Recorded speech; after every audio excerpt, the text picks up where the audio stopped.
This is the Misdirected Mark Podcast, a podcast about gaming, game mastering, and entertaining you, our listeners. We are explicit, you have been warned, and I'd like to thank Mike Willard for letting us use his music on our show. Now let's pick up those mics and get on with this thing. All right, Bob. We just got back on Sunday from Gator's party, and I got no idea what we should do for show notes tonight. Relax. Just take a previous set of notes and do a Redux episode. You'll barely have to write any notes. Hey guys, what are we doing? We're working on a show topic. Yeah, the Redux thing's a good idea. All right, what old episodes do we have? All right, time to jump into the old show dumpster and let's see what I can find. Prep episode. Nah. Soft skills. Nope, already did it. Reskinning. Seriously, you want us to do a Redux episode on reskinning? Brilliant. A reskin of reskinning? Yes, that's it. And welcome to the 389th episode of the Misdirected Mark Podcast. Tonight, we are going to revisit the topic of reskinning, and then we'll hit up the conversation corner and talk all about GatorCon 1. But first, I'm Phil. I'm Jerry. And I'm Old Man Logan. Woohoo! Yeah. Look at that opening. Woo. Professional. Oh, yeah. How's the chat room? Can everybody hear us? Yeah, they said they heard stuff. Awesome. Yeah. The They boss heard said boss said he heard music. Yeah. Alrighty. Can you hear me now? Am I Can doing you hear me better? now? Can you hear me Yep. now? Am I better now? Jerry's here, Phil's here, Bob's here, and we're going to start off with one thing. Bob, what's your one thing? Yeah, so yesterday I started my 2-week-long training. I'm taking a webinar every afternoon from 1 to 5, with the exception of next Monday, which is President's Day. But otherwise for the full 2 weeks. And right out of the gate, the laptop that I checked out to do the webinar from my desk, just into the introductions with all the people that are on the webinar, and it blue screen to death. Windows 10 BSD. The whole training? No, my laptop. Oh. So of course I'm not there. So it recovers. I log back into Windows. I launch the webinar again, and before I can even connect, it BSDs again. No. So I had to scramble, run over, get a different laptop checked out, get it plugged in, powered on. By the time I got back on, all the introductions were done, and she was partway into the first thing that she was going over. But I didn't really miss anything, and it's been smooth on the other laptop since then. But it was like, oh, great way to start the show, you know? But otherwise, They're saying Jerry's a little quiet. Jerry's Yeah. a little quiet. Well, we'll just bring Jerry up a little bit then, won't we? Bump Jerry. How about this? Is this better? Yeah, it sounds a little better to me. Jerry, All tell right. me about your one thing. My one thing was that on Friday we played Imperial Assault again with the app. I'm going to go a little bit more in detail in the conversation corner, but I'm really liking this version of the board game role-playing game hybrid.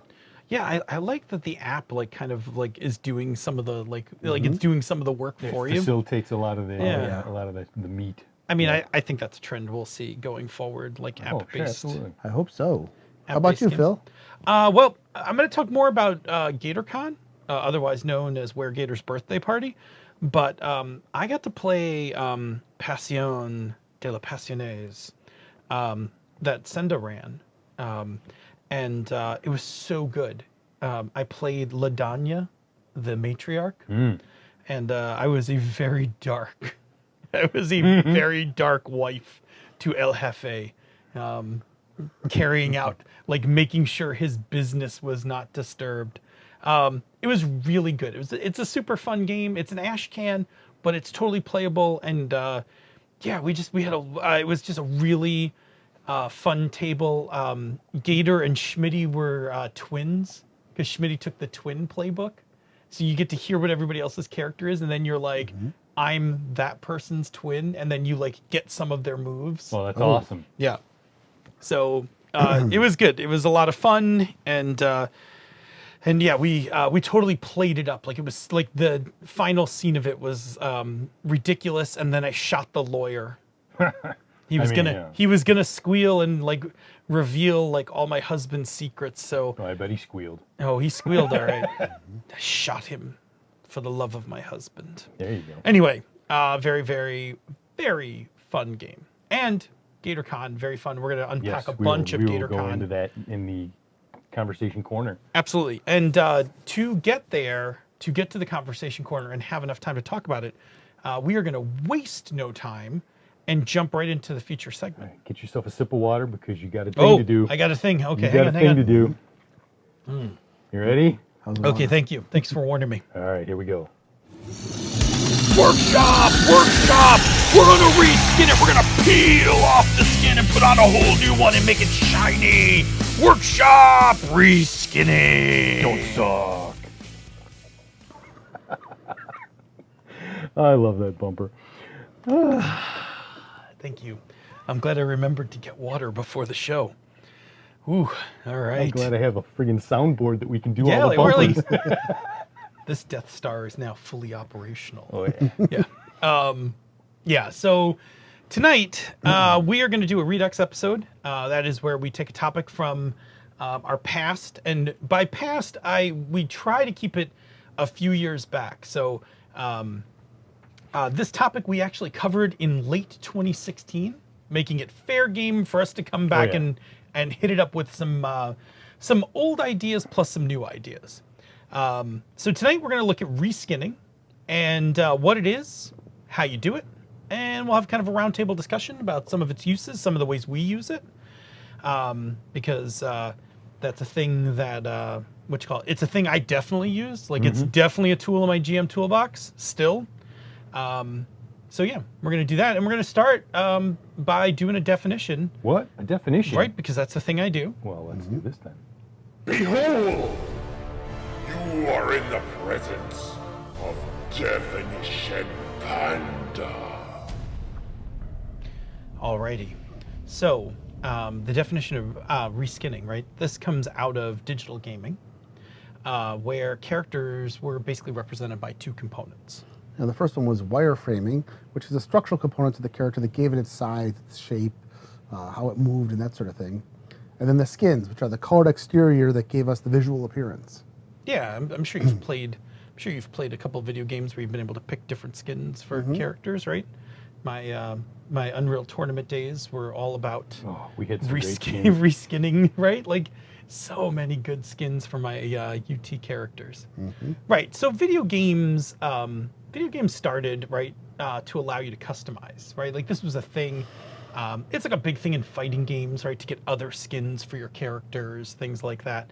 And essentially what it means is that like you can, from a programming perspective, you can change the visual look of the character, but how it moves and all the code that like kind of handled its movements and its, if we're talking about a fighting game, like, all of its combos and things like that, like none of that changed because the wireframe remained intact and you just put a new skin on it, hence reskinning.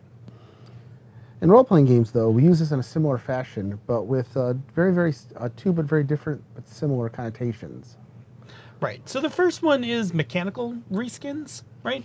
So this is a thing where we take the mechanics, right? In this case, the mechanics being our wireframe for a game, and then we like change out the setting, right? Like we put a new, like the settings are skin, right? So we put a new setting on it. We reskin. And this process is really about not altering the mechanics, but while changing the description, the narrative part, right, to make it seem like something different. And we do this in a lot of places, right? Like you can reskin monsters, right? Like that's a really, it's probably one of the most popular places people reskin. You can reskin weapons. Yes.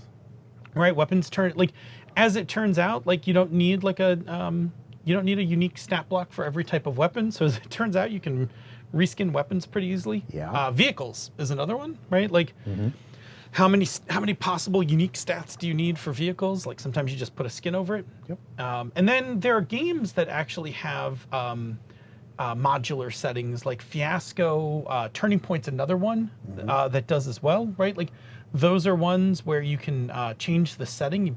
You can put a new skin on it, but the game itself stays the same, right? Like Fiasco's the same no matter what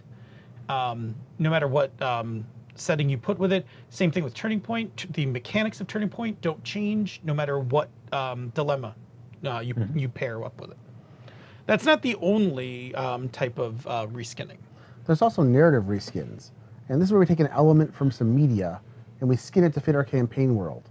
In this case, we're talking about reducing an element to its tropes, which is what it's doing, and then translate those tropes into a different setting. And we can do this on a number of different scales. We can take an item. Somebody wants to have a lightsaber, they can just take the skin from a sword and use the same stats. We can use locations. So you can take something like the Death Star and translate it over into a steampunk setting and make it a big rolling city. Yeah. You could change your settings around. So you could take something like Game of Thrones and shift the whole thing into Renaissance Europe and tell a story in that way. Yeah, or sci-fi Imperium kind of thing, right? And finally, you can take your campaign ideas. You can take an entire storyline like Rise of the Rune Lords and translate it into something for a sci-fi or modern telling with different powerful creatures coming back from the past to try to take over the world. Yeah, I mean, and like I'm just thinking about this, like just riffing on this really quick. Like, there have been a number of cases where like Shakespearean plays have been reskinned and told at different times, right? So there's like a couple different versions of Hamlet. Sure. There's like the Baz Luhrmann version of Romeo and Juliet, which there's been like a dozen different versions of Romeo and Juliet. yeah, I mean, I West love Side the Story. Has West Side Story been redone? Oh, West Side Story It is is Romeo, Romeo and Juliet. Thank you. Yeah. 10 Things I Hate About You. Yes, Sure. 10 Things I Hate About You. Oh, Send, I'll be Cruel very Intentions excited. was a Cruel Intentions. yeah. Yeah, you just got all caps from Send on 10 Things I Hate About You. That's one of my favorite movies. so. Yeah. I mean, I love, for instance, I love 10 Things I Hate About You as well. I also love the Baz Luhrmann version of Romeo and Juliet, which is kind of a very stylistic. Was that the one with DiCaprio? Yeah. I haven't seen that one yet. Oh, it's DiCaprio, John Leguizamo. Like, oh, it's so good. Claire Danes? Uh-huh. Yeah. Oh, it's so good. Anyway, yeah, so that's absolutely a thing you can do, right? Like that's another way to show narrative reskinning, right? It's Romeo and Juliet. It's just now like modern, right? Like they don't have swords. They have like, they have nickel-plated pistols and things like that. Oh, okay. Yeah.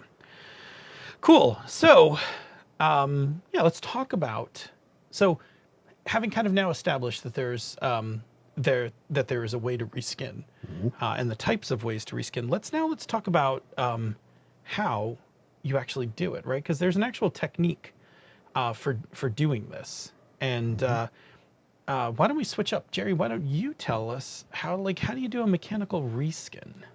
Well, most mechanical reskins are actually pretty straightforward. We're just taking the mechanics and redressing it. So things like armor class or damage might be kept.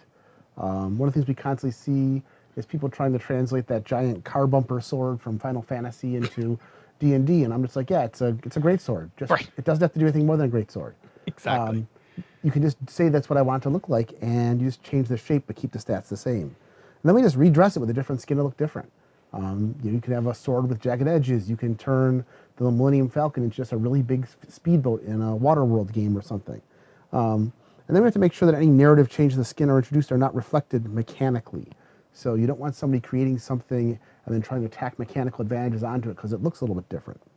And this means that we might change a little bit about it. So you might have a new skin that could change some trappings. So if you have a fire creature, you can now have like an ice Ifrit instead of a fire Ifrit. And this might have some mechanical impacts. Games like Savage Worlds have different mechanical effects for different types of damage. 3.5 had the difference between fire damage and ice damage and sonic damage. And just changing things up, make things interesting, but doesn't mean you have to have a whole change. You want to have somebody who's Elsa from Frozen. All you have to do is just give her all ice spells.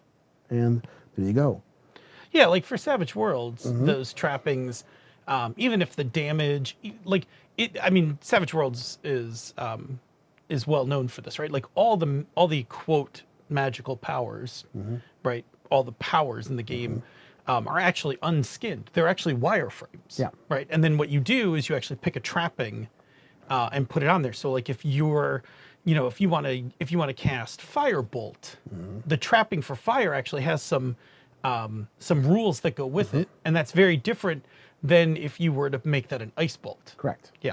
Yep. Which I think is very cool. And I think it's, it's the way Savage Worlds handled, I think pretty eloquently, especially for the time the game was created.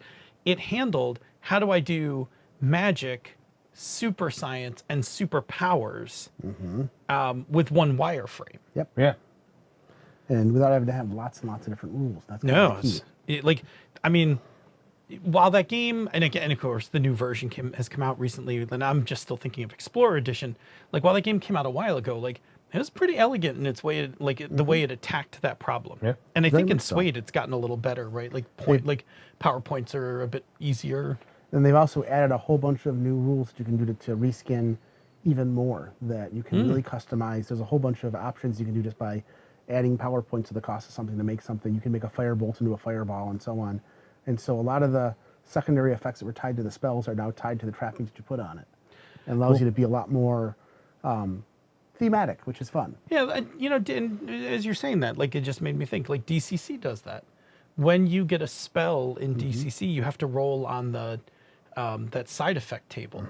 Because even if two wizards in the game have the same spell, they both might have different side effects. Like, and those side effects, like, wind up being, some of them are just plain weird. But, like, for instance, Glenn has that one when he casts his shield spell, he has to be holding a piece of metal so that it'll disintegrate. If not, it randomly disintegrates somebody's item. But the other day when we were playing, there was that locked door you guys couldn't get through. So he stuck his finger in the lock and then cast shield and used the effect to disintegrate the lock. That's like- good thinking. Yeah, like I mean, that spell is just weird. Like, it's skinned with this, like, weird effect, but, like, it gives you like, you just have to be creative with it, right? Like, find a way to make it work. I think, and there are also games like the first System of Cortex and Facer at Marvel that allowed you to simply lower your effectiveness by adding extra skins to something, so that you could do interesting and different things. If you wanted to, I've got fire, but I want to make a firewall. Well, the firewall will be one power rank lower. Yeah. It's just reskinning it. You don't have to come up with a whole new ability. And it really makes it so that you can just have adjustments for things like changing size, changing shape, and the like. And it just makes things a lot easier for everybody because you don't have to constantly come up with new rules. And we've seen this with a couple games. When I was GMing, we had some reskins that had no effect whatsoever. We had one of our players wanted to play a dwarf who was a duelist, but really didn't like the idea of the rapier. He wanted to be a dwarven duelist. So he just wanted to reskin the rapier into a long, thin axe with a weird blade on it that was a dueling axe. Had no other mechanical effects, just I wanted to look different. Made it easy for everybody. Same rules, same stats. It was something that fit his character's theme. We didn't have to come up with a whole bunch of new rules. Yeah, like, that's like, and that's a really good application for it, right? Like a really good application for the mechanical reskin is a case where this player has, like, a certain concept, right? Like, and they want to do a thing, but the game doesn't quite do it. But they're also, like you said, they're not looking for any additional bonuses or anything. They just want it to work mechanically the same. They just, in their head, they're picturing it. Yeah, it looks different. Yeah, in their head canon, they've got a very specific idea of what this looks like. And just being, like, as a GM, being like, yeah, sure, you can change that. Like, it's a dueling axe. Like, quick, draw a picture of your dueling axe. Check. Yep. It's good. Yeah. Yeah, really good. Reskinning also works well when people take the existing mechanics and just want to combine them in a way that looks thematically different. We had a player who just is fascinated with werewolves, always wants to play a werewolf in every game he's in, and D&D, low-level D&D doesn't handle that. So he just, because we were all third level, he just decided he wanted to be a barbarian druid and asked, hey, if I decide to wild shape and rage at the same time, can I look like a werewolf and just combine those two abilities? I'm like, yeah, sure, that makes sense. It gave him no other mechanical effect, but it had some good role-playing tropes because when people saw him turn into a werewolf, they had some very obvious negative connotations for him. That'll So give you it the feels. Yeah, well, it gave him a good role-playing hook. And all he wanted was to play a werewolf, and he found a way to use the existing game to reskin it. And the only change was that instead of being a wolf, he was a werewolf. It didn't hurt anything, and everybody had a good time, and kept with the theme. And that's a lot of the way that reskinning can help players achieve the kinds of ideas they have in their head without breaking the game. I think that's fascinating. So if he didn't rage when he took his wild shape, was he just a wolf? He always combined the two? He decided to make it so that he had to do both. So if his rage ran out first, he had to revert back. If his wild shape ran out, he stopped raging. And so he had to be careful. He wanted to make it something he had to be careful of. He deliberately put some. I think part of it was he put limitations on it to make it more appealing to the GM. I didn't mind either way, but Right. he role played it. It gave him an extra role playing hook. Yeah. I've got to be careful with this. when I Anything use that it. lets you get deeper into your character like that, with some good role playing moments, that's awesome. I mean, Yeah, run with that. That's definitely The- cool stuff. And the odd thing was that in the campaign we were playing, which was Palace of Sylvan Princess, Oh, yeah. there's a huge problem with werewolves in that area and people not liking them. And he didn't know this when we started the campaign. So it made it even better because he had to role play what happens when people see him werewolf out and save them. So, I mean, anytime you have reskinning that just is cosmetic but adds to role playing hooks, I think is a good thing. Yep. Yeah, I like I said, I think it's a great way. I think it's a great way to help a player, because again, the effect it has is that like when you help a player kind of align their character to their head canon, like they're just more into that character. Yep. And if they're more into their character, their emotional investment's higher, their engagement in the game is higher, and like suddenly like the game's just playing better, right? As opposed to somebody who can't quite like who isn't feeling it. The other thing it does is it helps players who have played with adversarial GMs in the past learn to trust the new GM because they know that you're going along with their stuff and you're not going to screw them over by making their choices difficult. If you just roll with it because it doesn't hurt your game, then they're more willing to not play paranoid players. And we've seen this with players that come after playing with GMs that always try to outsmart them every step of the way. Yes. Yeah. Okay, well that was mechanical. How do we do this for narrative? Yeah, so narrative is a little trickier, but not by much, right? So in this case, right, our wireframes are really the tropes of the of this narrative thing we're looking at, like our tropes and themes. And like what we need to do is actually first, when we want to reskin it, we actually have to first find the wireframe, right? We kind of have to seek out the tropes and themes. So for instance, if we were playing a fantasy game, let's say we're playing Ebron, Okay. and I'm like, I want the Millennium Falcon for Ebron, right? So what I got to do first is I got to peel off the Millennium Falcon, right? Like what tropes are we looking at, right? We're looking at it's big, it's fast, it's not always reliable, right? Like it has some problems that Sure. like it's temperamental. How's Yeah, that? temperamental. Right? It's temperamental, but in a clutch, it delivers. Okay, so then that's our wireframe. So like, right, we peel off the facade of the Millennium Falcon, and that's what we're talking about. We're talking about a ship that's big, not pretty, temperamental, but in a clutch, pulls through. Now, if it's Ebron, I'm thinking I'm going to do some sort of airship, Yep. and maybe I'm going to have like, kind of like a semi-functional or partially functional air elemental. Like it doesn't always work the way you want it to. Sometimes it sputters out, that kind of thing. Now, if I Kind of want, like, I'm sorry, I didn't Yeah, no, jump go in ahead. like that, but remember when I had that Mustang, and it didn't have a 5.0 liter engine, Right, it had it a had the 4-cylinder. right, it had the- And I used to say it was like 3 squirrels and a chipmunk, Yes. and one of the squirrels has like gout or something. yeah, because it looked like looked great. a 5.0 Mustang. You rev the engine, it's like, Yeah, but it didn't go like So a 5.0. like maybe you've got like, 2 air elementals that you need 2 air elementals to run the thing, and one of them's like young. Yes. Like it's a baby elemental. like a So it's baby like, Groot eh. elemental. Well, the other elements you combine for that you can combine for airships are fire elementals. If you have one of each, they might sometimes Yes. get Maybe at they'd odds be with each other. cranking Yeah. at each other. And only when they sync up do you get that little push. Yes. There you go. Yeah. So then right. So now you can see how so we've taken right. So here's the process. Let me decompose what we just did. So first we took the Millennium Falcon and we looked at like the tropes and elements of it, right? And we came up with a list. Then what we did was we looked at our setting Ebron and we were like, okay, like what's a flying thing in Ebron? Yep. Right. So we picked a thing, and then we started figuring out how to map those tropes and elements onto what is available in the setting, right? Because that's how the narrative reskin is about taking those tropes and elements and finding where the setting has places for those to fit and putting them together. So now what we see is like we're in Sharn, we're on the run, we're running out of this tower, running across this bridge, and there's this, and like this, this rogue is like, come with me, I've got a ship, I'll get us out of here. And then like you get out there and it's this like kind of half busted airship, right? And the ring of fire is flickering, right? Because it's not completely lit. And, The balloon is all patched up, Right. in motley colors, and right? Like this thing's a piece of, what a piece of junk. right? Like, yeah. And that's the moment you get, right? And the rogue jumps in and she's got to like, she like opens a hatch and is like yelling at the elementals to get like lined up correctly. Like, And she's got a partially mute shifter sidekick, of course. yeah. Right.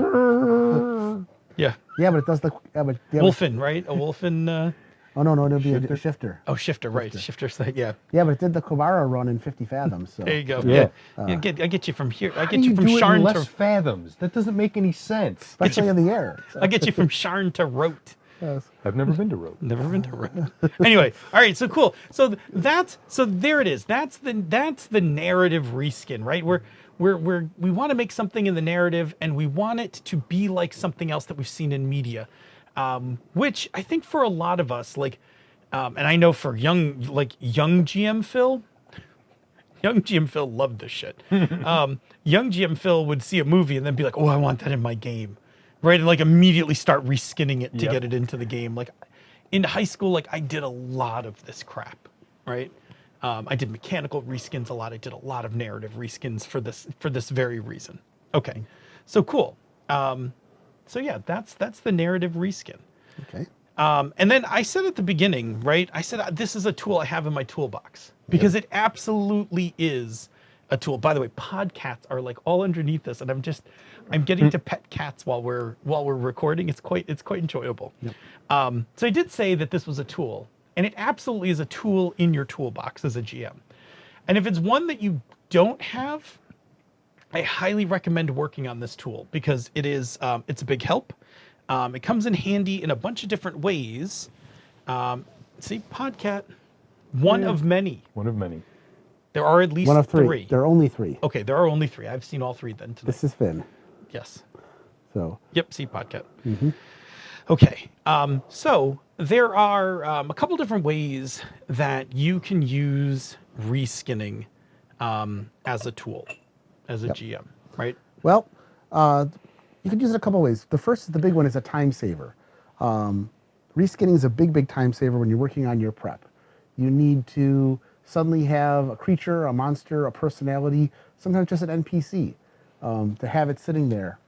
And this is where a lot of games have these things for reskinning. One of the nice things, the new Genesis character cards, where you can just take a generic ambassador, slap a name on him, and reskin him as something else. Nice. And Do they have them like as stats on the cards? Yeah, they have stacks of cards. They But I mean, like, are the stats on the cards? Oh, sweet. stats, skills. You just swap something out. Yeah. And That. that way you don't have to make it unique stats for every creature, weapon, thing you encounter. If the players come up with something, just give them the basics and let them discover the rest of it as you kind of fill in the gaps and make it up as you go. But it makes prep so much easier. But what's another way we can use it? It is definitely a tool for improv GMing. So if you are an improv GM and all of a sudden you need a creature, right? Having the ability to be able to just reskin an existing stat block you have is a huge tool. And if you want to get like really smart on this, if you actually have a couple of different stat blocks that are not skinned, that, and I think this for certain because you've played Savage Worlds, right? Like there's a certain array of attributes and skill levels. If you want something to be relatively easy, it's mostly like D6s, maybe a D8, right? If it's going to be somewhat challenging, it's like D8s and maybe a D10 here and there. And if it's going to be really hard, it's going to be like, mostly D10s, maybe a D12 thrown in. So if you have a couple of those blocked out, then like you can very quickly slap a skin on it and be like, oh, Town Guard? Town Guard's a chump, mostly D6s. Like, I know this person has fight for a D6, most likely. And even just, that, and even if you give them like one or two edges, like, oh yeah, the stat block, almost always has what is it? I can never remember the names for the improved initiative ones. The one where you get 2 cards versus. Quick and level-headed. Yeah, quick and level-headed, right? I'm laughing because that you guys can see on camera. There's a box full of 3x5 cards over there, and that's exactly what's in there. It's just a bunch of generic stat creatures. The game that they're playing in on Sunday that I run, I'll have there's 5 different fighters that are in different encounters, and I just have written down best skill D12, cool skill D10. And if this one's the archer, he has a D12. If this one's the polearm guy, it's a D10. If this one's the negotiator, D12. It just makes it easy. You don't have to constantly have pages of stats. And it's exactly what he's talking about. I like that. Yeah. So, like for improv purposes, having some default stat blocks, and even if you don't have them prepped, like if all of a sudden you're like in the middle of improving and you're like, oh, I'm gonna take this orc stat block and quick. It's now a hobgoblin, right? Like that's a really what you call it? It's a really easy way when you're improving to like keep the game rolling and keep the action moving. It's also Anything that especially. keeps you- sorry. Go ahead, no, go. Anything that helps you make adjustments on the fly is a good tool. Yes. It's also really useful when the players decide that they all hook on something that you weren't planning on, and instead of going after to go rescue the princess, they all decide that they want to go. What is in that strange smelling sewer that we just encountered? You need to come up with something quick. You've got Reskinning to take it from there. Because the players will zig when you want them to zag. And those are sometimes some of the best adventures. So. Yeah. Another way that you can use reskinning, though, is also to bring in new elements. You can use narrative reskinning to bring in tropes and elements from other media into any game that you've got without breaking the fourth wall. Just reskin a storyline, reskin a character. Like maybe you want Krull. Who's ringing? That's mine. Oh, okay. I thought that was me. Oops. Maybe you want Krull, right? Like the telekinetic glaive, Yeah. right? You can except reskin that thing up Except this time it does something cool instead of just fly around. and do nothing. Yes. Hey, that was the coolest thing in the history of weapons when that came out. It He looked held it cool. up and then the blades popped out, Uh-huh. and then he threw it. It did nothing. Name me a GM or a player that didn't I need stats for this now. Uh-huh. Well, that was easy when we did that. It's like, okay, you've got it. You throw it. It does nothing. Cool. All right. Roll. Okay, 0 damage. Roll 1d3 minus 3. Go for it. Oh, Yeah. God. But it's a fun movie, though. I did like that movie. It was so disappointing at the end. Small finish. But no, there's lots of ways you can do. Just reskin anything you like, and feel free to put things in. I think that makes it fun to. Also, the one thing we don't talk about here, you can reskin rules from other games. Yes. One of the things. Gently. Gently. Grafting rules is a. Well, let me give you an example. Sure. The heist mechanics from Leverage and from Lankmar, where basically instead of spending hours coding the plan, the players get 5 minutes to come up with a basic plan, let them all make a skill roll, and for every success, they get a heist Benny or whatever you want to call it, and then when the game goes on, they can spend that to have a flashback moment to describe how that helps them out. Yeah. I've used that in a dozen games literally, and it's a simple, just a small rule set. We actually talked about that in a past episode. We talked about importing rules from other games, porting rules from other games. Yeah, that's I guess it is in some ways kind of a skin. Maybe special features more than rules, because it's really not a core rule of any of those games, but it's a special feature. But doing that, taking something that works really well in one game and moving it to another, would work very well. Jason, you can always use a Jenga tower. This is also true. I mean, when in doubt in your game, you could just use a Jenga tower. When in doubt, whip the Jenga out. I don't know. Whoa, easy. Hey. I mean, consensually. Yeah. I would love that if that was like the default fix for everything. Like, you're just like, well, you're haggling with this merchant. Boom, the Jenga tower hits the table. Prepare to haggle. Interesting. 2 pulls right now. If the tower falls, you get nothing. Yeah. I'm gonna do that. That's gonna be my next game. My next game is just gonna be to just take the Jenga tower for everything. Anything you want to do, Jenga tower. So anyway. And you thought GURPS combat was slow. Yes. All right, so we talked about a couple ways that reskinning works for game masters. It's also a tool for players, right? And it's a lot of what Jerry was talking about early on, which is like it's a way to help you kind of make a character fit your headcanon without like with staying in the box of rules. Like, so you didn't show up and be like, I want to play a werewolf, so I found this like untested D20 supplement for werewolves. Can I play it? And then like accidentally demolish the game. Yeah. Because, you know, the third party add-on for this game is completely overpowered, right? Like, it's a really cool way. It's a really cool way to avoid that. And for games that are less supported, it's like really the only solution you have. And what I really like about it is just what we were talking about before, how it's so important when you want to get when you really want to get engagement in a game. It's so important for a player to really love their character, because that is their interface into the game, right? Yes. So if they do not love their character, if their character does not align with their headcanon for the game, it is a barrier for them to engage the game. And I've played in those campaigns. My first AL campaign, which we played all the way through, I, for week to week, really didn't care if my character lived or died. I was just there kind of plugging along. And it meant that the game was, there was never anything to do. Yeah, I mean, listen to the words you just used. I was there. I was plugging along, right? Like, like none of those are terms that define any kind of excitement. We used to play with a person who had huge problems with the headcanon of what they wanted and the rules of the game. And it was, I mean, to be honest, as a GM, it was an honest to God challenge to accommodate this player. And a lot of times it didn't work. And the player was just, frustration would set in, like, ugh, and then back to the drawing board, try and come up with another character, but they weren't happy because the original idea was so great in their head. Now their problem was they would hear the pitch of the game.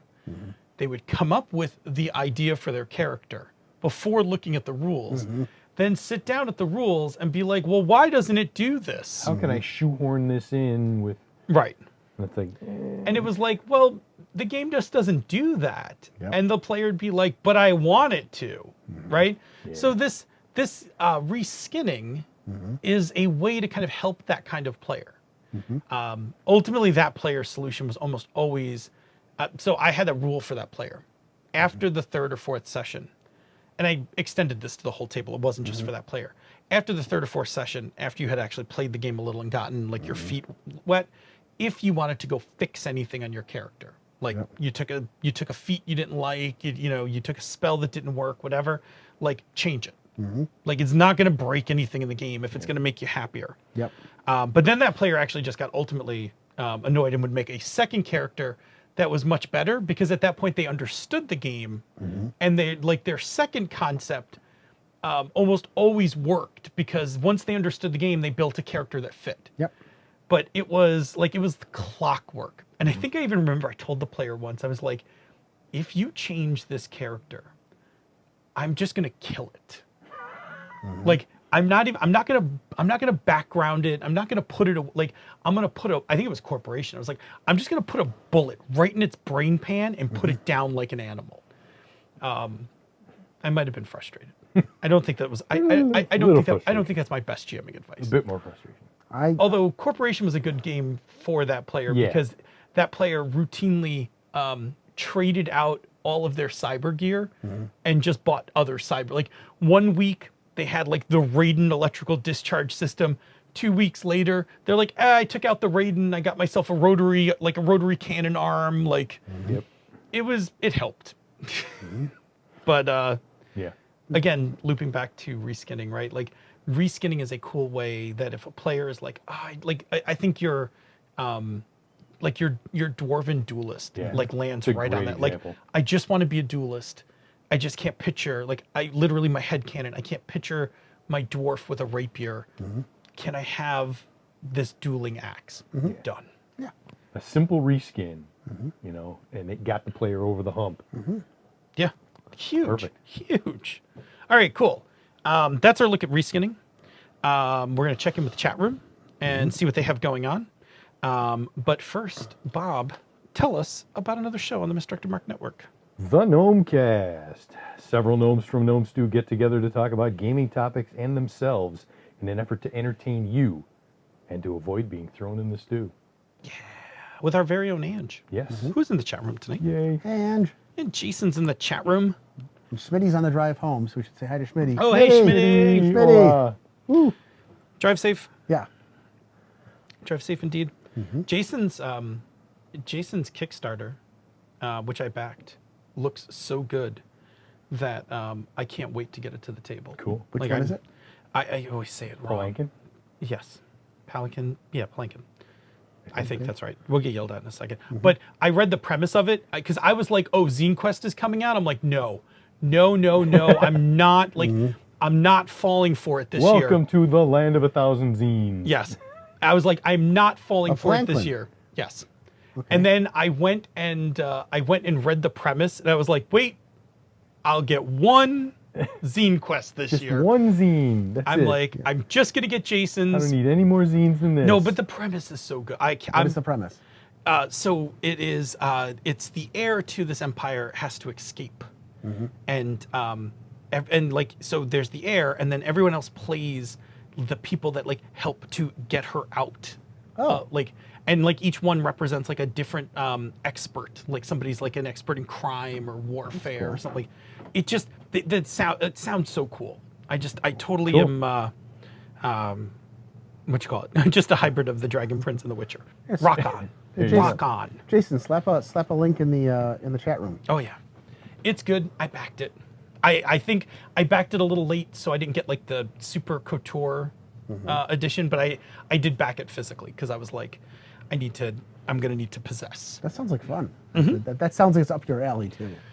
Oh, it's totally up my alley. And it's using mechanics from Kegamatsu. Kegamatsu is a game that I have on my shelf. I've never gotten to play, and I totally want to play it now that Jason. Oh, there is one Super Couture version. Oh well, now I'm gonna have to go back and look at the Kickstarter page tonight.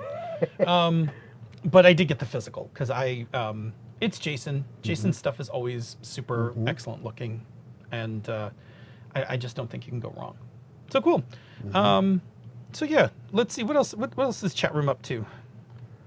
Well, we've had quite a few people talking about how everything you brought up were their actual campaigns. Right. These things happen. Using 10 candles for everything instead of using Jenga? Jenga. Yep. I disagree. You know what's missing here? What? Combine them. There you go. A tower of tea candles that you have to pull. Oh man. If the tower of tea candles falls on the table, the game is over. And they're all lit. Yes. Well, yeah. Of course they're lit. How else do you play? Of course they're lit.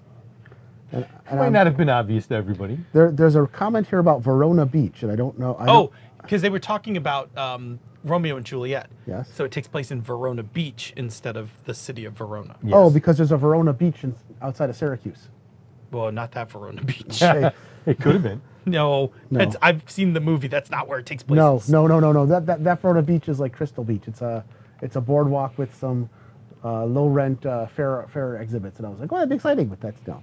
All right. All right. So my new game. Yep. Here's my new game. Yes. It's a tower of lit candles, Okay.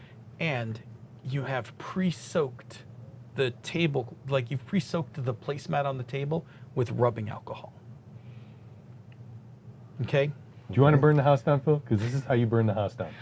I'm not saying you don't have to have some safety protections when you play this game, but I'm saying if you thought Jenga was tense, and if you thought 10 candles was tense, Jenga candles. Jenga candles is Jenga candles is the fucking wave of the future. Okay. I'm pushing. I mean, this is the limit. The name of this game is Burn It the Fuck Down. Yeah. Yeah, that's still fun. Yeah. Listen, there'll be a GM, Then there's a separate non-player role called Fire Marshal, right? Who's just got like the. Let me tell you something. They've just got the fire extinguisher and they've got 9-1 just ready to dial. Yeah. All right. Well, people seem to think there's some safety problems with my idea. We're gonna workshop it. I'll take it to Metatopia. Workshop. I'll take it to Metatopia. We'll see what happens. All right. I'll talk to Avi about it. See what Avi thinks. I'll take it in for a workshop. I think there's some potential here. Don't.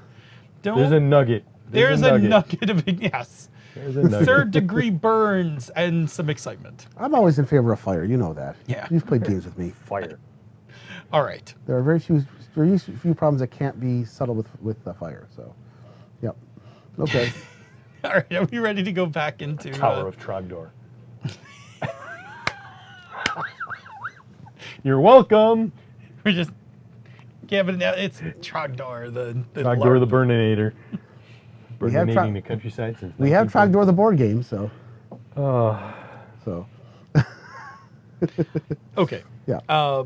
Cool. Let's get back into this since my nonsense has reached its limit. Yeah. All right. So let's. We're gonna do our roundtable part where we just I toss out a few questions, and we just kind of see where the conversation goes.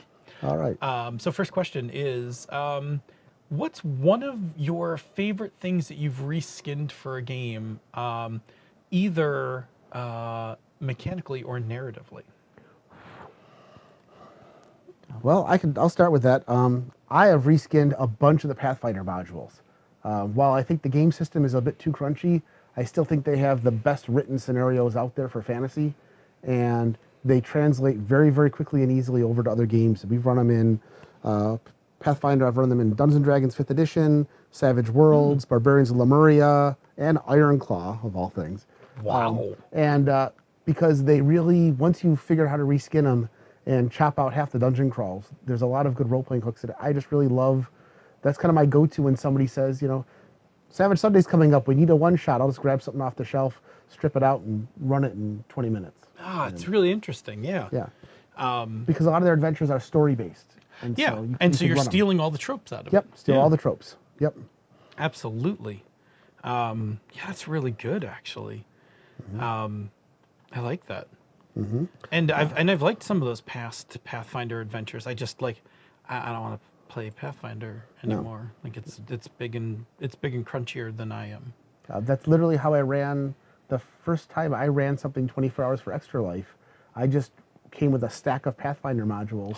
We created 6 characters, and we ran Savage Worlds Pathfinder for 24 hours straight. Oh, kick ass. And yep, that was with Major Kayla and her husband and a couple other people. So I can't even imagine running anything for 24 hours. Like if I run a 4-hour game now, I'm like, ooh, that's a long night. Oh, well, I'll do you one better. That was the year I implemented the first year that I implemented you can buy a dice roll for extra money for Extra Life. Right. So you could buy you could buy a Benny for a coin, and you could also force the GM. You could buy a Benny that would force the GM to re-roll. Oh, that's cool. So they were just succeeding a lot because they were just paying, but they pay for the kids. That's all that mattered. Throw a coin to your GM. That's right. It was a lot of fun. Oh, there she is. Yes. Yeah, that's a really fun way to do kind of a charity game. Oh, it worked so well. We had a lot of fun. So I think I mentioned it.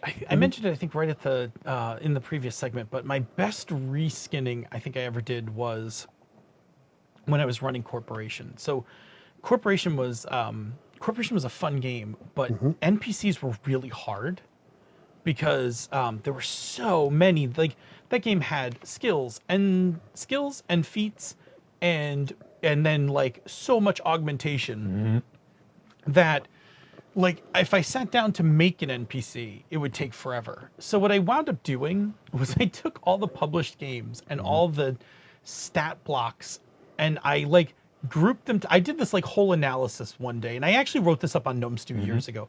But I did this this whole analysis, and I was like, okay, basically, if you're a chump in this game, you have like the following bonuses, right? And you do about this much damage based on whatever gun, like low end gun they give you. And I figured that out for like 4 or 5 tiers. And so I just made these stat blocks that was like tier 1 chump, tier 5 like dreaded badass. And for the rest of the time that I ran that game, when I needed NPCs, I would take the stat block and then I would just name like what kind, like I would have it just written as pistol 2d6, but then I would decide like, oh, this is, you know, Federation pistol 2d whatever, or this is a short sword, because there were melee weapons in that game, because that game's like a huge kitchen sink.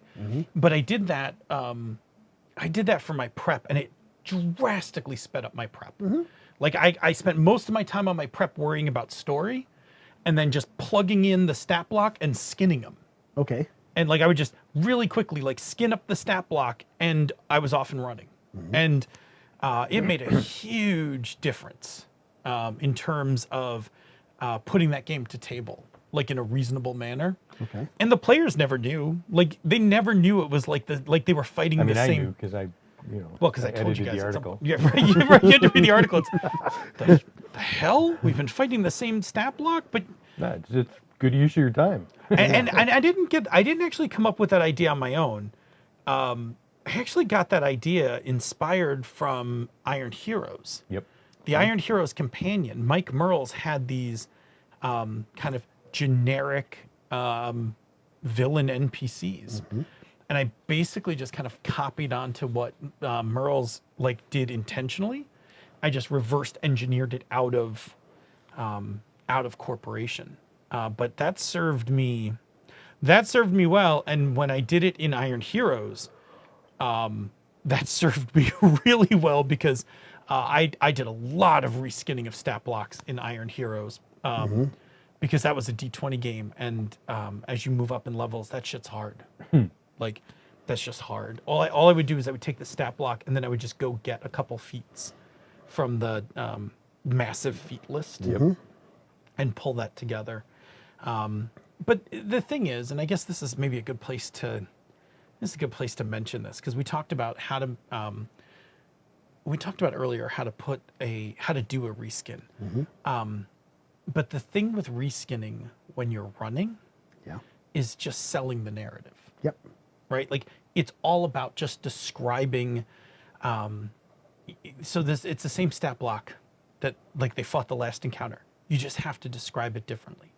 And as long as your descriptions, the way they look, the way they fight, the weapons they're using, like whatever that is, like the players don't care. Nope. Like the players aren't looking behind the screen going, you know, I think the last thing we fought had 35 hit points too.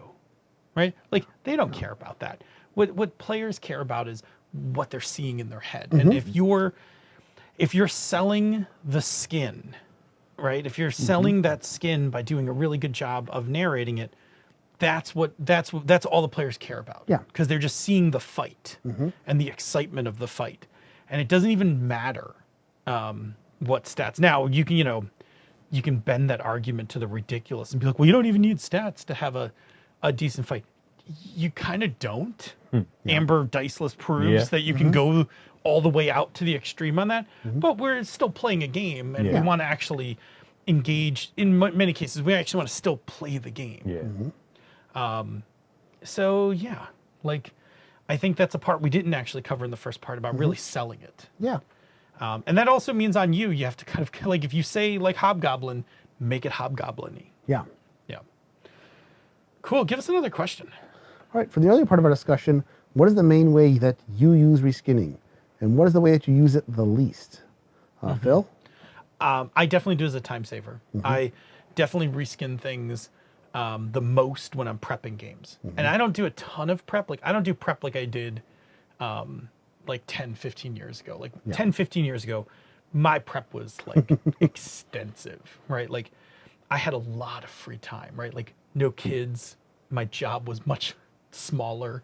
I had a lot of free time. So my prep was large. And it didn't matter if I statted up like 10 new monsters for a session. But later in life, statting monsters is not the thing I want to do, right? Like I want stat blocks from somewhere. And so reskinning as a prep time saver is absolutely the biggest thing for me. It is the place I use it the absolute most, because I'll just be working on a game and be like, oh, okay, they got to fight this thing. Do I know of somewhere in the rule book where they have a generic stat block for that? Cool. Let me swap out this weapon for that weapon. Cool. All right, ready to go. And like cut, paste it into my notes. Done. Yep. Keep going. What about I'll do the least thing later. What's the thing you do Definitely the most? adapting one mechanical set of encounters from one game into another. This is something we actually talked about. You want to talk about flashbacks? It was a podcast that I did when Garrett still had Threats from Gallifrey on the Misdirected Mark podcast. We talked about reskinning Pathfinder into Savage Worlds. And I do that a lot by just ignore the stat block. Look at what the theme of the creature is. One of the biggest mistakes people make is trying to convert everything over. You get a game like... just died. Nope. Do we lose the... We're not recording right now. Okay. Well, now. I will hold on for 1 second. That is not supposed to happen. Can you guys hear us? I think, what you call it? Oh, no, they can hear us Okay. fine. Okay. We will pause for 1 second for station identification. Yeah, we'll just keep rolling. Okay. Bob will see if he All can right. revive it. Most likely, we'll be pulling the audio off of the stream. Okay. That's good then. But no, when you look at something like, if you think a high-level Pathfinder encounter, like a troll, a 9th level troll is going to have troll, he's going to have magic armor, he's going to have magic weapons, he's going to have all this stuff to make him the numerical equivalent of whatever challenge rating is for that level. If you convert that encounter over to another game system, you don't have to give it all the magical attributes. It's just going to be, what is a challenging troll for the players at this level? Does it have a sword and armor? Sure, but do they have to be magical? No. And the same thing works for things like Fate and Dungeon World, Barbarians of Lemuria. You don't have to take everything that's in the stat block from one game system and transfer it to another. And it makes it, I love doing that, because I already have my generic stat block set up, so I'll just take an adventure I like and slap something together for it. And sometimes change the whole theme. We reskinned Test Drive for Savage Worlds to a Star Wars game by just making the zombies into Roger robots. And Yeah, that'll work. that's all you have to do. Roger. So here you go. Well, Bob's doing something, so we won't bother him with that one. So, Well, Bob, No, we're good. Bob Okay. revived the Zoom. Okay, so, good. Bing, bang, boom. All right. So either Yes. either the bosses will be pulling the audio off of the stream, or they'll be stitching these two files together. Yep. But yes, so yeah, that's definitely a thing. All right, so least of the things that we listed, what's the least way that I use it? Is probably as a player. I'm usually not someone who needs to adapt what the material is in the game to my head canon.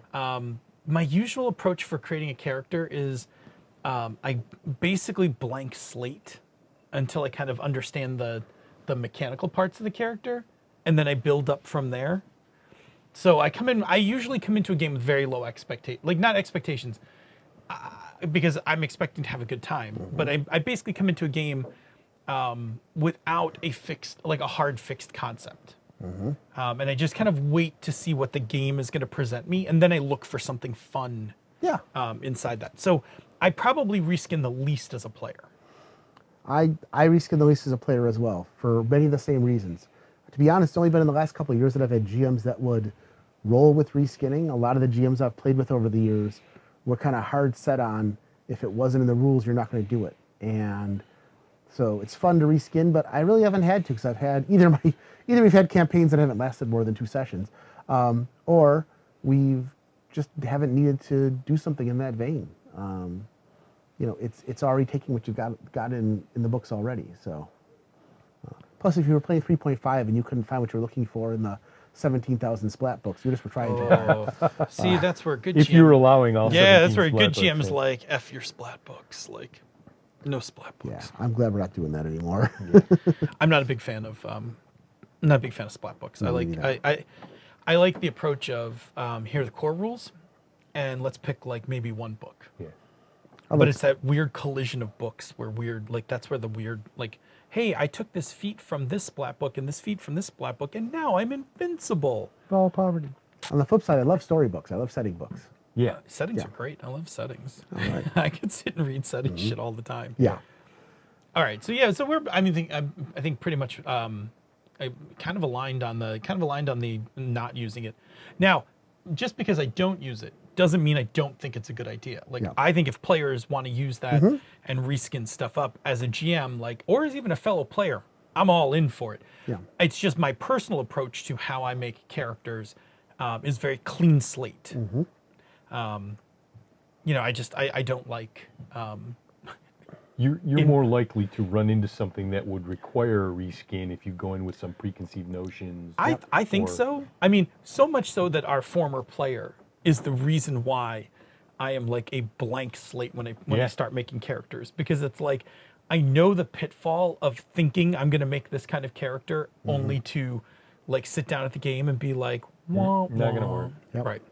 So I really do like I really do like that kind of like coming in. Maybe I know one or two playbooks I might want to play, but I also want to see what everybody else wants to play, and then I'll kind of see what I'm doing. Hey, Schmitty's on. Cool. Yay. Yeah, Schmitty keeps talking about tacos. Tacos. Coolness.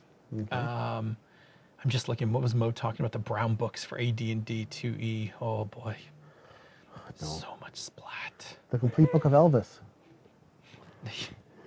The enchanted fried peanut butter and banana sandwich. Yes. Thank you. Thank you very much. Somebody want to give me another peanut butter banana. All right. Third question. So now actually turning it around, right? As a player, what have you reskinned? Probably the one that's most recent would be in 50 Fathoms, which is basically Pirates of Dark Water, the role-playing game. Sure. The party had already kind of decided that we weren't going to be the bad guy pirates, and so I decided that I wanted to make the singing pirate captain from the pirate movie with Christy McNichol from the early 80s. And Savage Worlds does not have rules at the time for Christy McNichol, they didn't have rules. or Christy McNichol, yes.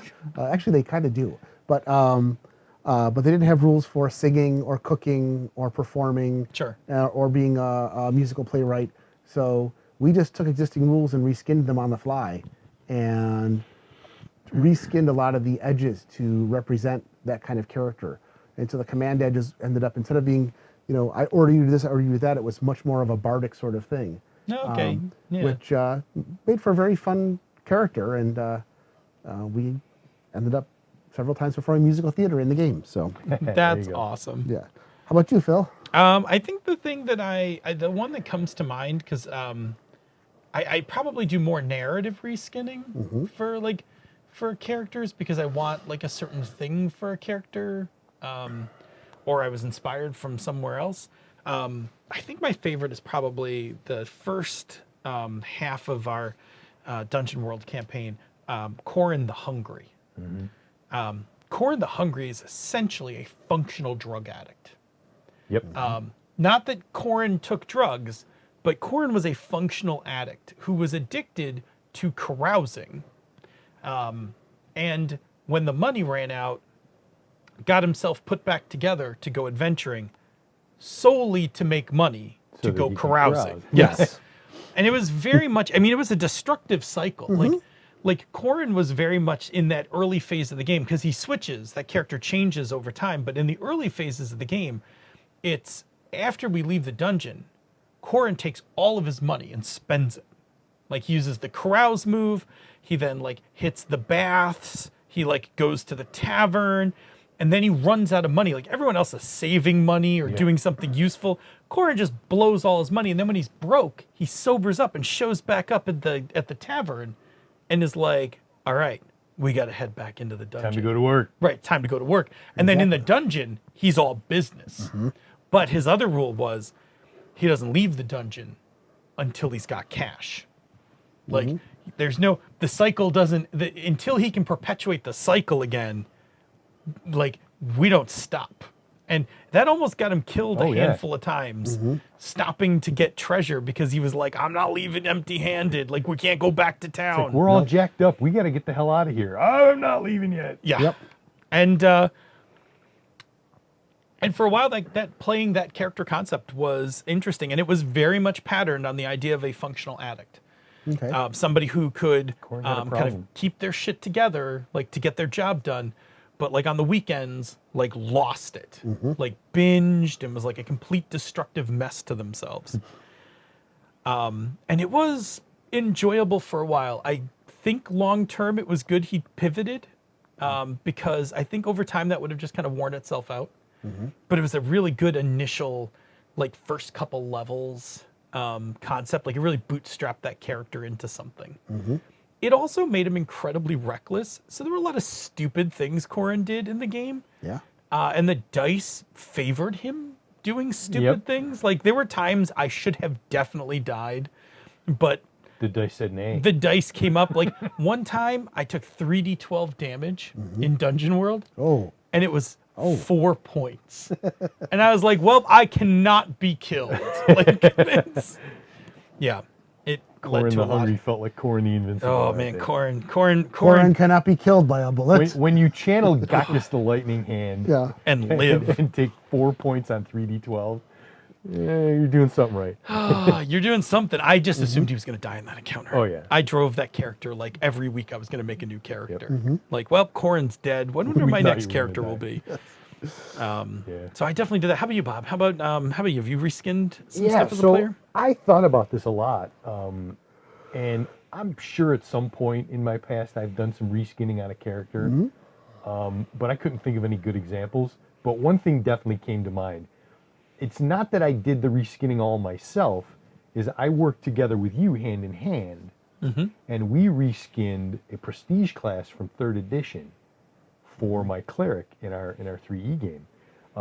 There was a prestige class called the Fist of Hextor, which were followers of this chaotic god Hextor, and we took that and we reskinned it as the Sword of Heronius, which was Hextor and Heronius were like polar opposites, and I became essentially like an avatar of the god Heronius through that prestige class.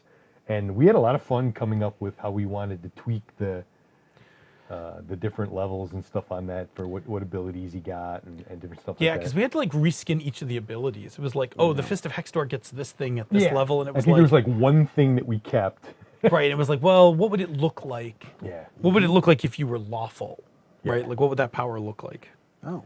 That was an interesting character. I really enjoyed him. Yeah, that's the That was Barrent. yeah.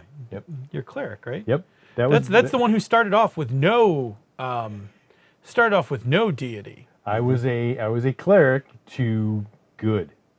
Yes. Like I didn't like that's an option. It was in my an defense, option. that's a valid option. It was when a you're creating valid cleric. option. Yes. You don't have to pick a single god. You can just be like, yeah, just whatever. I was all over your shit about picking And a you god, though. kept hammering on me, and then you're like, okay, that came to a head because my got- sister's thief got swallowed by the purple worm, and I was like, well, shit.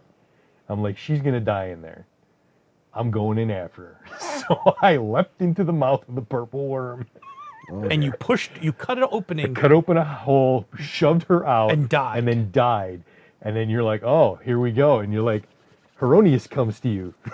I was like, no way is this character going out permanently. Like dying inside. Like just after saving the thief. I was like, no way. Like Heronius shows up like as you're dying and is like, look, if you pledge yourself to me, you can live. And Like, I was like, yeah.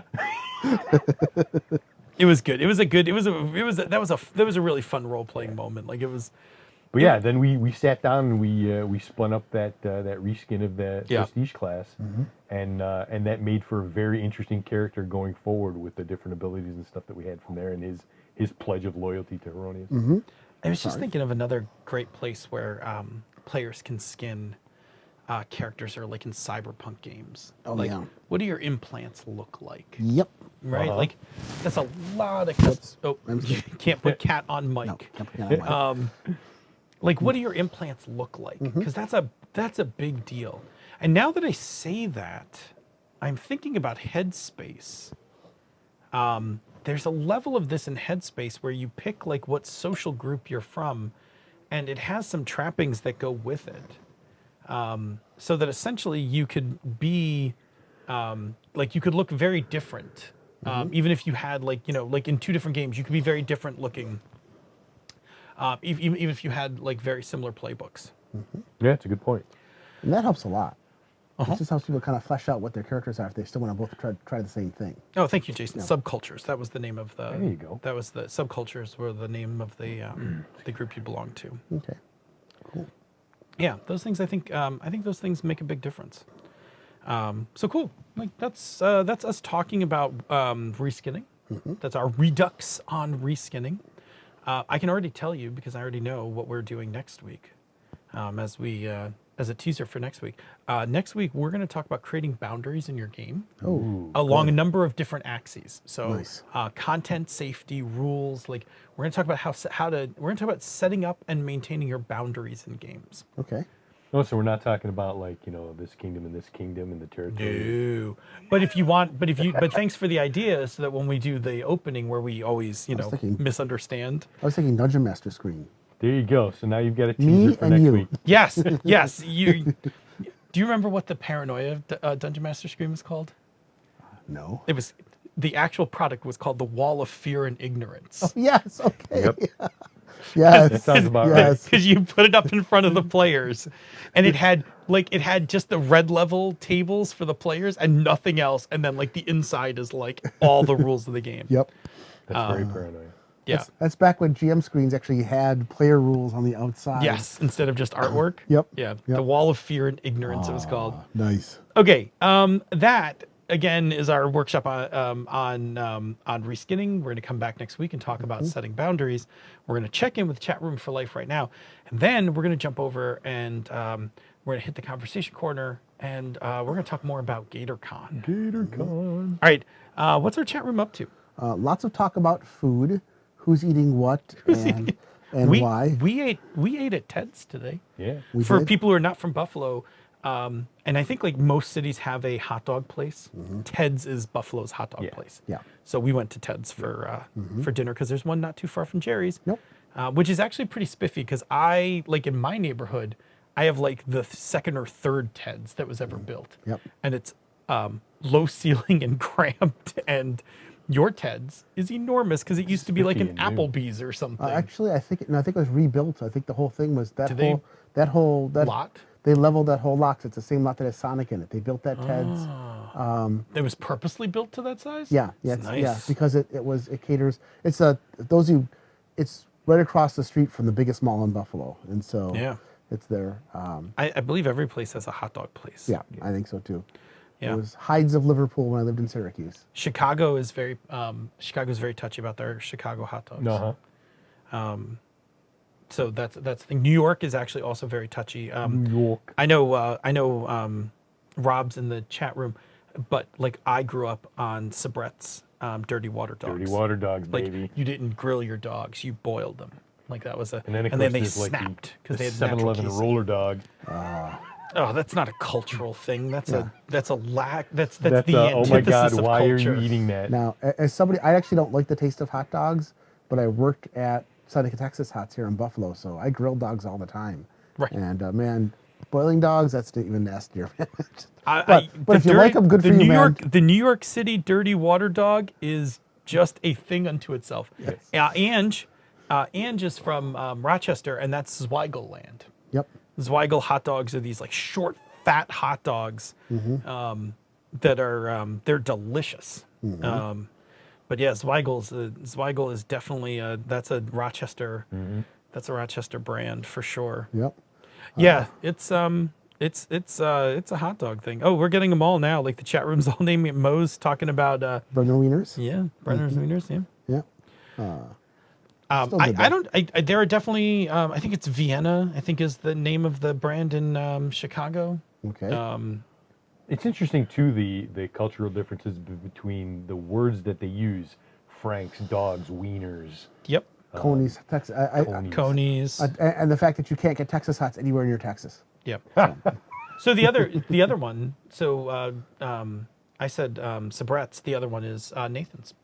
Is Yeah. a very New York. That's a downstate New York. I like their fries. Nathan fries are very good. Nathan's hot dogs are very good actually too. Anyway, we could have a whole separate topic on hot dogs later. But why don't we hit up the what you call it? Why don't we hit up the conversation corner? All right. Because Bob and I are going to unpack a little bit about GatorCon. Yes. Do you want to push the button? Oh, I don't have one. Oh, you don't have the wow, wow, wow, wow, wow. Okay, anyway. Apparently that's the one I didn't grab. Welcome to the conversation corner, where we just kind of talk about things that are other things that are going on in our lives. Yes. Jerry, you at the start of the show said you were going to talk a little bit about Imperial Assault. Why don't you do that? Because I think once Bob and I start talking about GatorCon, it'll chew up some time. Okay. Imperial Assault is the Fantasy Flight Games. It was their tabletop game based basically on the old Descent engine.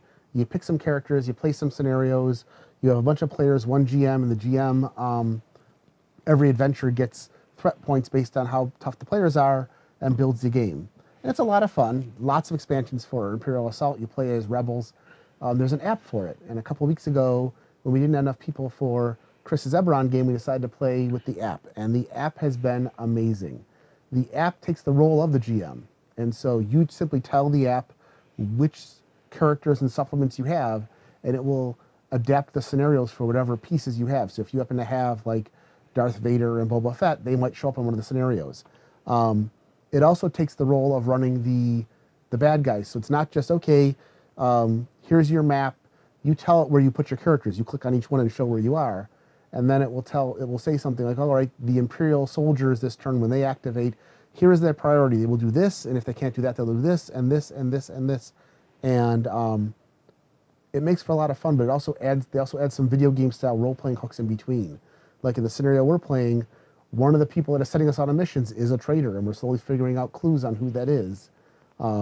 We got involved in a gambling game where Jen won a bunch of money using the chance cubes, and the rules for those worked out really well.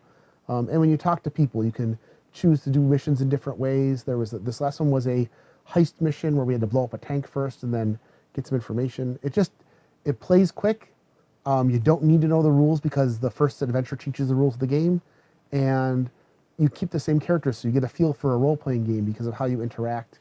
And depending on the scenario, certain enemies will target on certain characters, and the fact that your characters actually have stats. So there will be some encounters where instead of just shooting something, you might need to negotiate or observe or outthink something or slice a computer or use your Wookiee to knock down a door. It's quickly becoming a very fun way to play the game, and it's probably going to become a once or twice a month thing for us to just keep playing the campaigns as we go. So I'd like to see more games that are doing this. I think that they have the same thing for Mansions of Madness now. I know they have it for Descent. So that's really awesome, but isn't it one of the things that was like in jeopardy when they shut everything down? Well, yes, but the app's already out there, so I don't know they're going to add anything to it. Right, but you can still use it. Yep. And for Descent, they had a couple of extras you could buy. So several campaigns, enough to play. If you played like twice a month, you'd probably have enough campaigns there to play for almost a year. That's pretty cool. You know, and I mean, the thing is, like, it's cool because you can play it with it, and then, like, of course, you can always play it without it. Like, you can actually go full GM and actually, like, make your own scenarios and stuff. And the other advantage is because you tell it which supplements you have, like, I happen to have all the supplements for it. So instead of just the 6 core characters, we've got, like, I think 18 characters to pick from. So you could play the same scenario again with a totally different party. Interesting. And that's going to change some of the options that you have when you choose the scenarios. And so you can play the same thing a year later, and it's going to be a different campaign. I just liked it. It's a lot of fun. It's a hybrid role-playing game, board game, and it's a good beer and pretzel, sit with your friends and actually do something game. Yeah. So tell us about GatorCon. GatorCon. Yeah. So we should be careful. GatorCon's not actually a real con Nope. yet. Yeah. What it was Where Gator's surprise 40th birthday party. Gator's wife, Nor, who is lovely beyond words, organized the whole event and asked, a bunch of, put out the word, and a bunch of us were available to make it, so we did. And it was, it started on Friday, and it was Friday and Saturday, and it started with axe throwing. So we first went axe throwing, which was a blast. We have axe throwing here in Buffalo. We should just go one night. It is so much fun. It doesn't require a whole ton of athletic skill. Yep. But it is when that axe sinks into the board super satisfying. Super satisfying. So we did axe throwing. Then we went to a comedy club that is, I think, owned by one of somebody that Gator went to college with. But we saw a set at a comedy club, which was really good. The comedians that were on that night were really on, quite enjoyable. And then we kind of bounced around from place to place after that, picked up a bob along the way, and then had the fastest Mexican dinner in the most deceptively large Mexican restaurant I've ever been in. We go up to this curb, and it's just like this like little restaurant, and we're 11 people, and it's like 30 minutes before closing. Can you take us? And they were like, yes. And we were like, really? And they lead us into the, like, we think we're going to go one way, and they lead us into this next part, and then there's like a tunnel, and then it goes into this like giant room full of tables, and sure as shit, they put like 11 of us at a single table, fed us within a half hour, and we're cleaning up the plates before the place closed. It was impressive. It was. Anyway, so we did all that. Then on Saturday, we went to 42 Ale House in Milwaukee. Yep. Which is an amazing nerd bar. Okay.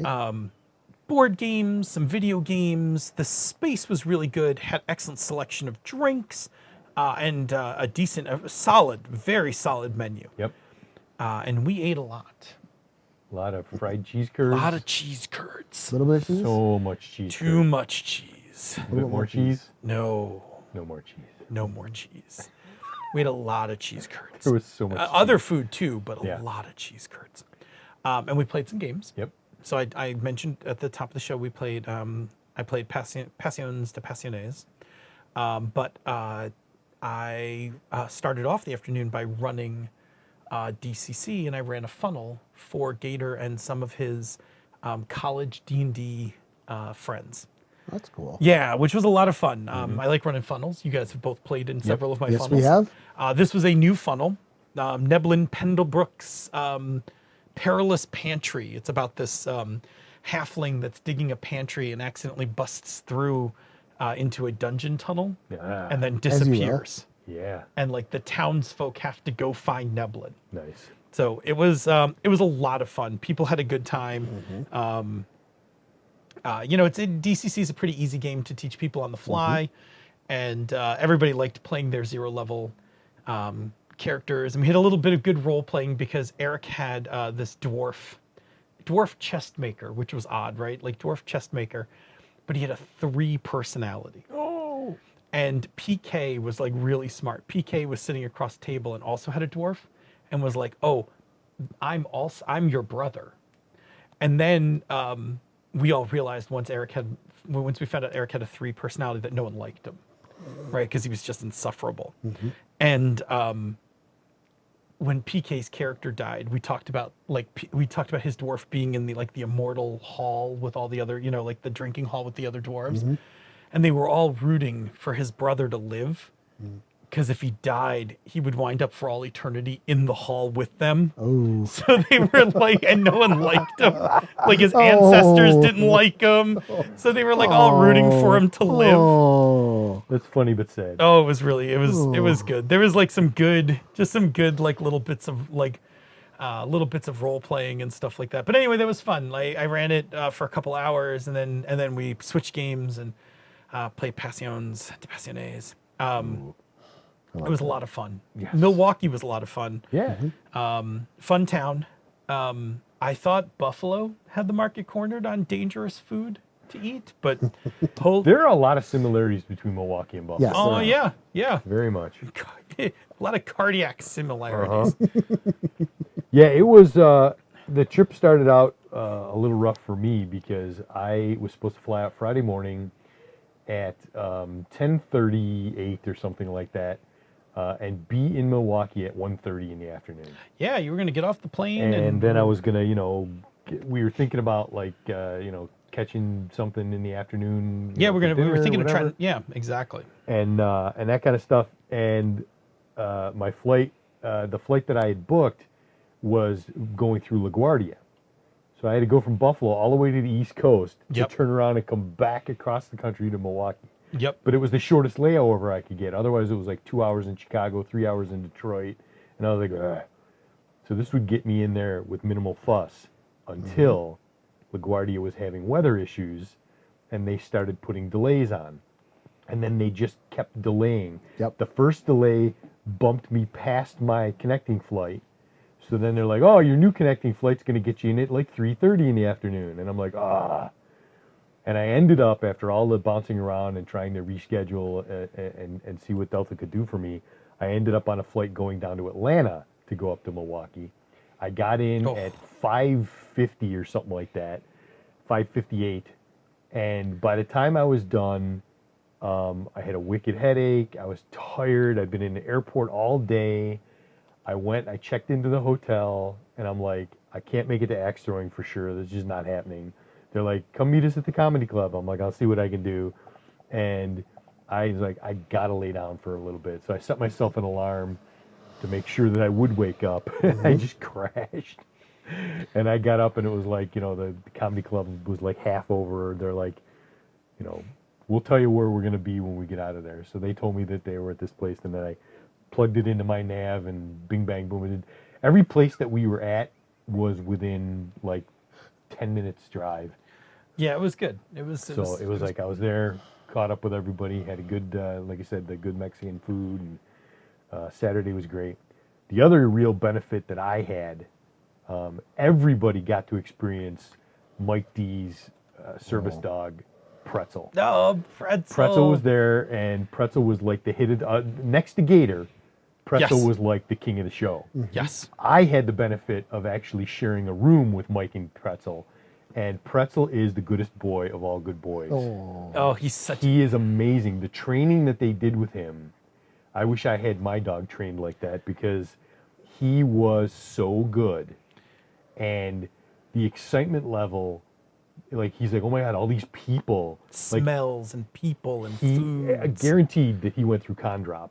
Yes. Because it was like this wild, wacky vacation with all of these people, and he was getting scritches and belly rubs and all this attention. And then we got back to the hotel room on Friday night, and the way they train the dogs, they have like this sleeping mat that they use, and they call it the place. And Mike put the mat on the floor, and he goes, Pretzel, place. Pretzel goes over, lays down on the mat. That's where he sleeps for the night. And he's like, all right, I'm cool. He also had a toy football. And he decided it was time to play, even though he was on his place. So he grabbed the football, and he would get up, and he would be like, you want it, you want it, you want it? And he'd go to take it, and he'd be like, no. But you could tell him, give it to me, and he would give it to you. Yeah. And then you could, like, throw it up in the air or throw it across the room, and he would go and he would get it, and his butt's wagging that tail like there's no tomorrow. He was having a ball. It was great. He had your number. Let me tell you how well trained this dog is. Right, we took Pretzel with us axe throwing. So Pretzel's with us in the axe throwing bar. Now this bar is like, picture these sounds. 1, there's music going. 2, there's a ton of people. Right. 3, every few seconds an axe hits a board. Right. So like every few seconds you hear thunk, thunk. Right. And then loud cheers or groans from the crowd. And there are bells all around the place that they ring when you get a bullseye. Like, you go over and ring the bell when you get a bullseye. Pretzel's sitting off to the side. There's like a little sitting area with like couches, chairs and stuff. Pretzel's like sitting there with like Senda and PK, like not even fazed by everything that was going on. Like, not looking around, not overly excited, just chilled with us at the comedy club. Like, Pretzel was amazing. So yeah, we had can't say enough for Pretzel. Yeah. And Mike looks so well paired. Oh yeah. Like, yeah, they match together very, very well. Pretzel is so good for Mike. Mike is so happy with Pretzel. They're a great pair. Amazing. Another great example of how well trained Pretzel is. He laid down on the floor at one point, and there was a French fry. I forget where it was. It was either at the bar or at the Mexican restaurant. There was a piece of food, or there was like a French fry or a tot or something at the bar at 42 Ale House. And Mike was like, no. And he laid there on the floor, and he looked at it, but he didn't make a move for it the whole time. It just sat there. He's a very good dog. My dog would have been like, He also loved one of the waitresses. oh yeah. One of the waitresses, like every time she came in to clear plates or something, he just, like, he could not get enough of her. He followed her around, tail wagging, so excited. It was really cute. Yeah, good time. So let's see some other stuff from the weekend. So axe throwing was awesome. Talked about DCC. Definitely ate too much cheese. Way too much cheese. I got to, I needed something to watch on the plane rides. So I loaded up Narcos Mexico, which is season 4 of Narcos. Super good. That series, if you like crime series, because crime series aren't for everyone. If you like crime series that are a little bit on the violent side, the Narcos series is superb. They're not very long. They're an hour length. They're really good. You got to have some, you got to be, you can't put them on casually because a lot of it's subtitled. Most, like, a good chunk of it is in Spanish, or they actually do a really cool thing where they switch in and out of Spanish. So for a while, like, you're watching it, you're reading all the subtitles, and it's definitely Spanish, and then some scenes you're not. Like, I think they do it really subtly. Like, I never really notice when they switch, but it happens all the time. Like, I'm reading subtitles. Nope, now they're just talking in English. And it's not English. They're just, like, now the characters are talking. They're probably not speaking English. Doesn't matter. So yeah, that's superb. Oh, I will check out El Chapo next. Thank you. So I definitely like that. I started reading the House of X, the Marvel series. That's Jonathan Hickman's take on the X-Men. Jonathan Hickman did my favorite run of Fantastic Four ever, so I'm very excited to read that. But here's the cool thing I got to do, and I couldn't talk about it until Gator's party was over. One of the things I wanted to test the Cynic bag with was one bag travel. So I was flying, my flights to Milwaukee were 2 very tiny planes, the ones that are 1 seat and 2 seats. I love those planes. No, I hate that plane. I hate those planes. I feel like I felt like I was sitting in a kindergarten chair in that plane. Oh, see, I like to sit in the 1 seat, and then I've got both. I did, but my knees don't fit in the seat. Yeah. Anyway, but here's the thing. With those tiny planes, they make you check every rolly bag because none of the rolly bags fit in the overhead compartment. Right. And I had 45 minutes between planes when I landed in Philadelphia. I had 45 minutes to get from my first plane to my next one, which means that I had 15 minutes to get to the bathroom and get on the next plane because they start boarding it, at 30 minutes. So I was like, I don't want to take a rolly bag. I don't want to have to stop and get it off the first plane. I don't want to have to take it and check it in on the second plane. I'm going to try one bag travel. I'm going to try to put all my shit for 4 days, gaming, clothes, CPAP, toiletries, everything, into the Cynic bag that I'm reviewing and see what happens. Yeah. And I fucking totally did it. Like, I packed that thing to the gills, but it was so comfortable. I got it on my back. It was easy to carry. And I got on the plane. It fit in the overhead compartment. I didn't have to gate check it. When we landed, I got up, pulled it out of the overhead compartment, walked right off the plane, and had enough time that, like, I hit the bathroom, hit the convenience thing for, like, some snacks, made it before they boarded my next plane, threw the bag in the overhead compartment again. Super great for traveling. And then when I got to the hotel, I emptied it all out and I used it as my bag for game day. Okay. And the really nice thing about that bag is that when it's empty, it doesn't look floppy. It just looks smaller. And it was pretty impressive. I have pictures of what I loaded into it. At the end of the month, I'm going to do a big write-up on Gnome Stew about my month traveling with this bag and using it for all sorts of gaming events. And I have to say, I know I've said it before, this bag's expensive, but I am blown away. Like, it was It passed all the tests. It passed a full 4-day trip, one bag, took it everywhere, and it's super comfortable.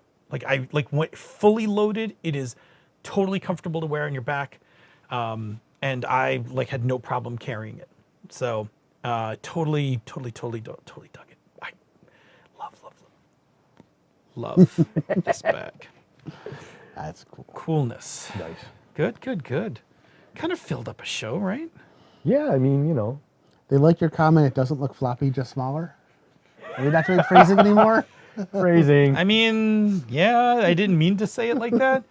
But here's the thing. All right, I'm gonna just take a moment to clarify that statement. Here's the thing, about when you get like a larger bag for carry, right?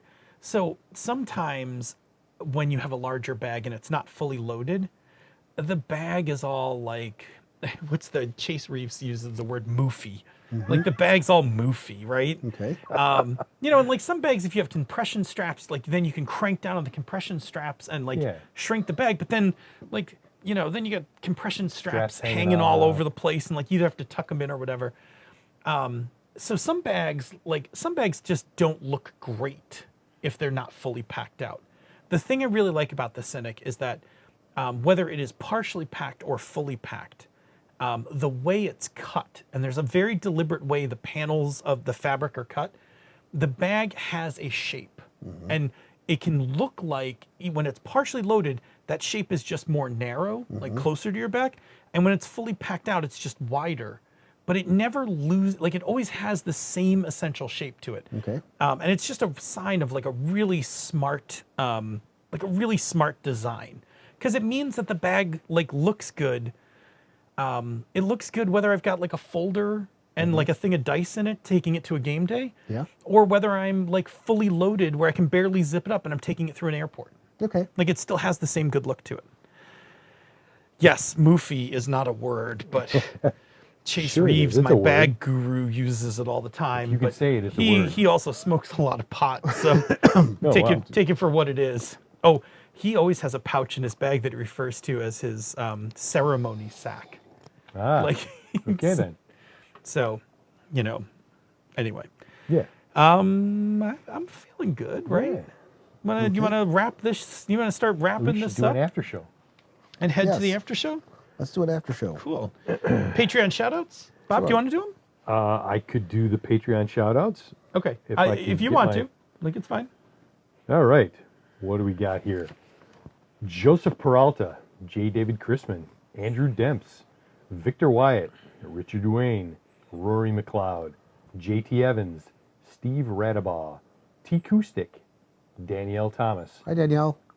Chromatic Chameleon, Zach Goins, Jen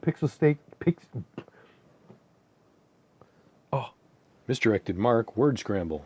Jen Pixelscapes Gagney, Ninjabi, which is No! Gator's wife Nor, Tad Leckman, and Curtis Y. Takahashi. Thank you all for being our patrons, and thank you all for listening tonight. If you are free Tuesday evenings at 8 p.m. Eastern, 6 p.m. the Queen's time, come join us live on Twitch where you can chat with other listeners in the awesome chat room for life and ask us the occasional question.